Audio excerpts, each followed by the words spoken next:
আসসালামু আলাইকুম। যে আমরা এই দুইটা পাইপ বানাইছি সেটা হচ্ছে সার্কুলেটিং পাম্পের। আগেরগুলো জং ধরে নষ্ট হয়ে গেছে, তো এখনকার যে পাইপটা দিয়েছি সেটা হচ্ছে আপনার জিএ গ্যালভানাইজিং পাইপ। লাস্টিং করবে, জং ধরবে না সহজে। তারপর আমরা এগুলোকে মোটামুটি কাপ ব্রাশ মেরে পেন্টিং করে দিব। প্রথমে রেড অক্সাইড করবো, এরপরে ব্লু কালার রঙ করবো।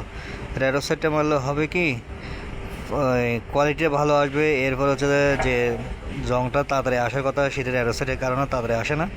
রেডোসাইটটা এদের জন্য দেওয়া হয় যাতে পাইপগুলো মেটালগুলো যাতে ভালো থাকে। অন্য রঙের চেয়েও রেডোসাইটটা প্রথমে ভালো কাজ করে। প্রথমে রেডোসাইট দেওয়া লাগে, এরপর হচ্ছে আদার্স রঙ যে কোনো একটা রঙ কালার মিক্সিং করি রঙ দেওয়া লাগে। যেহেতু পানি কালার, তাহলে আমরা ব্লু কালার দিব এখানে। হ্যাঁ, এর আগে আমরা রেডোসাইট করবো। যে একটা করতেছি আমরা, এটা হচ্ছে পুরান পাইপ, এটাকে ভালো করে মেশিন মারা হয়েছে। এখন এটাকে কালকে 1 ফুট রেডক্সাইড মারা হয়েছে, আজকে আবার 8 ফুট মারবো রেডক্সাইড। রেডক্সাইড মারার পর এগুলোকে আমরা বিকেলে ব্লু কালার রঙ করে দিব। রঙটা আসলে বসে যায়, তো রঙটাকে আগে ভালো করে মিক্স করতে হবে। রঙটাকে ভালো করে ঘুরে মিক্স করা লাগবে। রঙ যত মিক্স হবে তত রঙের কোয়ালিটি ভালো আসবে। বুঝলেন, ভালো করে মিক্স করা।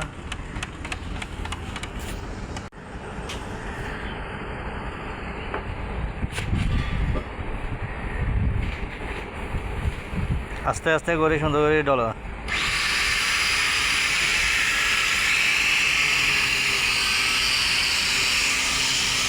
বাকিগুলো পাইপ ব্রাশিং করা শুরু হচ্ছে।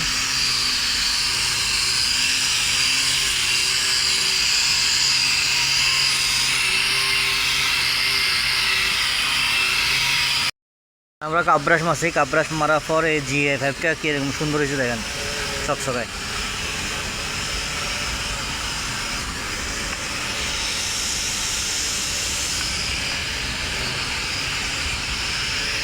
কাজ করলে হবে না, কাজের একটা ফিনিশিং আছে, কাজের একটা সৌন্দর্য আছে, কোয়ালিটি আছে।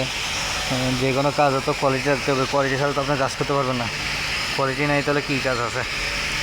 ঠিক আছে, এখন এগুলো সবগুলো রেডোসন মারা হচ্ছে। রেডোসন মারার পর আমরা আবার ব্লু পেন্ট করবো। যেহেতু এটা পানি ভিতরে থাকবে, পানি পাম্প, তো সেটাও আপনার ব্লু কালার দিতে হবে।